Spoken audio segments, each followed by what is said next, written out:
ہم ڈٹے ہوئے لوگ ہیں۔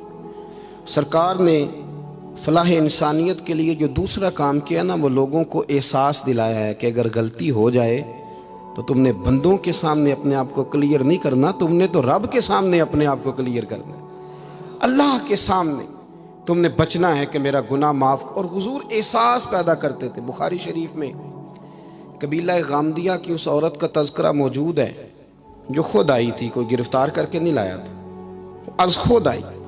احساس پیدا ہو گیا نا گناہ کا۔ یہاں بہت ساری غلطیاں کر کے بھی لوگ جب اپنی بات کرتے ہیں تو کہتے ہیں کبھی یاد تو نہیں کسی کے ساتھ زیادتی کی ہو، یاد تو نہیں کبھی کسی کا، بھئی آپ نے اتنے بڑے ولی ہونے کا دعویٰ کر دیا۔ انسان تو انسان رہتا ہے۔ بڑے بڑے لوگ کہہ گئے کہ یا اللہ اگر انجانے میں بھی بھول گئے ہیں تو ہم سے درگزر فرما، لیکن جب ہم تیار ہی نہیں ماننے کو۔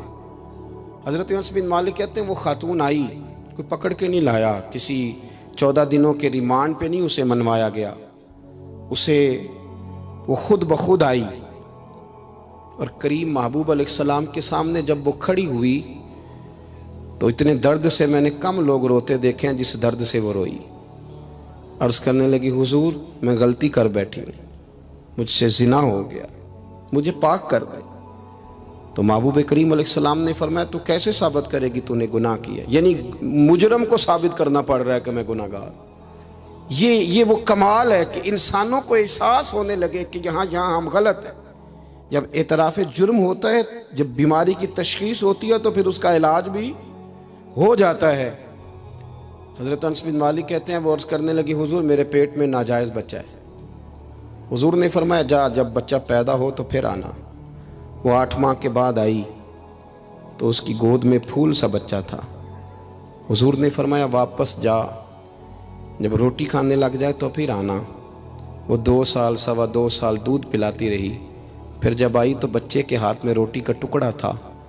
کریم محبوب صلی اللہ تعالیٰ علیہ وسلم سے آ کے جب اس نے بات کی تو وہ درد سے روئی، کہنے لگی یا رسول اللہ 3 سال ہونے کو ہیں، میں نے گناہ کیا ہے، میں ساری رات سو نہیں پاتی۔ حضور تڑپتی، اگر اس حال میں مر گئی تو اپنے رب کو کیا منہ دکھاؤں، مجھے پاک کر دے، میرے حال پہ رحم فرمائے۔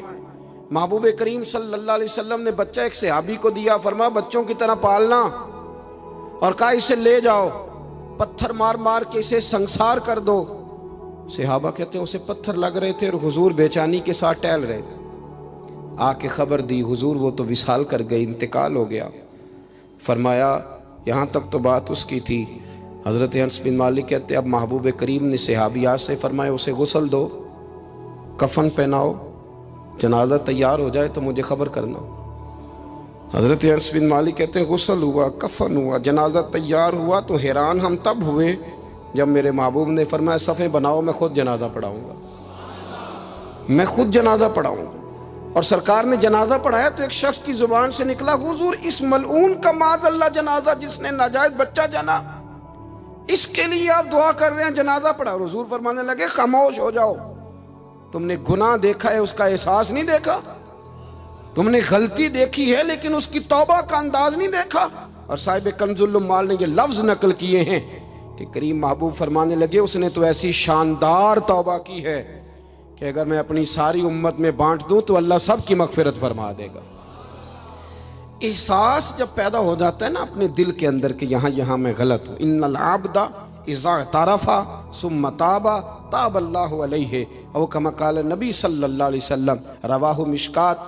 حضور نے فرمایا جب کوئی بندہ کہتا ہے نا اللہ میں بھول گیا تھا، اور پھر وہ توبہ کرتا ہے تو رب اس کی توبہ کو فوراً ہی قبول فرما لیتا ہے۔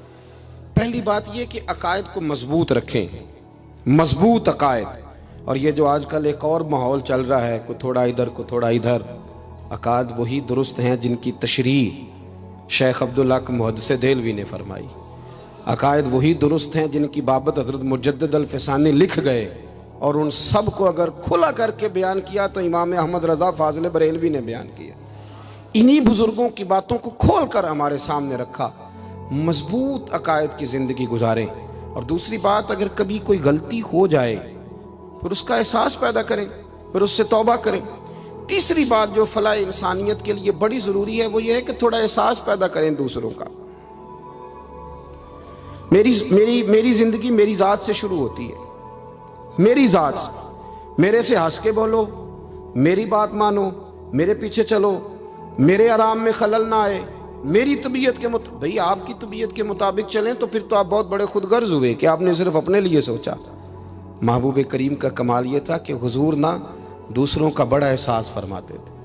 آپ بخاری مسلم کی وہ حدیث پڑھیں تو حیران ہو جائیں کہ سرکار فرماتے ہیں میں جب نماز کی نیت باندھتا ہوں تو میرا دل کرتا ہے میں لمبی نماز پڑھاؤں۔ جب میرا کسی کام کرنے کو دل کرے تو پھر میں ساری دنیا کو چلنی پڑے تو میں کر جاتا ہوں، لیکن حضور فرمانے لگے کہ میرا دل کرتا ہے میں لمبی نماز پڑھاؤں، لیکن پھر میرا خیال آتا ہے کہ پیچھے بوڑھے بھی ہیں، بیمار بھی ہیں، بچے بھی ہیں۔ یا رسول اللہ، نماز اللہ کی اور خیال بندوں کا؟ فرمایا میں بوڑھوں، بیماروں اور بچوں کا خیال کرتے ہوئے اللہ کی نماز کو مختصر کر دیتا ہوں۔ احساس جب طبیعت ہمارے ہاں نا تیزی کے ساتھ احساس ختم ہوا ہے، تیزی کے ساتھ ہم نے اتنی نفی شروع کی۔ ہمارے تو اہل تصوف میں اللہ ماشاءاللہ اب تربیت کا طریقہ یہ ہے کہ صرف میں ہوں، میرے سوا کوئی بھی نہیں۔ حالانکہ طریقت تو اس کا نام تھا کہ میں نہیں باقی سارے ہی ہیں۔ وہ تو دوسرے کا اثبات کر کے اپنی نفی کرتے تھے، اور یہاں بار بار اپنا اثبات۔ احساس جب پیدا ہوتا ہے، احساس، پھر اس کے اندر توانائی آتی ہے، پھر انسان اپنے لیے نہیں دوسروں کے لیے جینے میں بھی خوشی محسوس کرتا ہے۔ پھر وہ محسوس کرتا ہے کہ میں کوئی ایسا درخت نہیں کہ جس کی نہ شاخیں ہوں نہ پتے ہوں، پھر وہ کہتا ہے میں درخت ہوں پر شجرے سایہ دار ہوں۔ کوئی آئے گا تو پھل بھی کھائے گا، کوئی آئے گا تو چھاؤں میں بھی بیٹھے گا، کوئی آئے گا تو اسے خیر بھی نصیب ہوگا۔ طبقات ابن سعد میں ایک بڑی خوبصورت روایت ہے، حضرت عائشہ صدیقہ رضی اللہ تعالیٰ عنہ فرمانے لگیں کہ ایک دن نبی کریم صلی اللہ علیہ وسلم گھر میں تشریف فرما تھے اور طبیعت مبارک بڑی اشاش بشاش تھی۔ جب کبھی عذاب کی آیات آتی تھی تو غم امت میں پریشان ہو جاتے تھے، اور کبھی رحمت کی آیات آتی تو پھر حضور کا چہرہ پہلے سے بھی زیادہ روشن نظر آتا، پھر اللہ کی رحمت کے حوالے سے اور زیادہ خوشبوئیں دنیا میں پھیل جاتی۔ فرماتی آج بڑے حشاش بشاش تھے تو مجھے فرمانے لگے عائشہ تیرے ساتھ ایک بات کروں؟ میں نے کہا حضور میرے تو نصیب جاگ گئے، ضرور کریں۔ تو حضور فرمانے لگے تم کبھی مجھ سے بڑی راضی ہوتی اور کبھی کبھی نہ کسی اور اہلیہ کے پاس زیادہ وقت گزاروں تو دل میں بات بھی رکھ لیتی ہو۔ حضرت عائشہ کہتی ہے میں نے فوراً عرض کی حضور میری ماں مجھے روئے، میں اور آپ سے ناراض ہوں گی؟ تو فرمایا چل سن تو لینا پہلے۔ یہ احساس کی شدت، اس کو ملاحظہ فرمائی، میں سن تو صحیح۔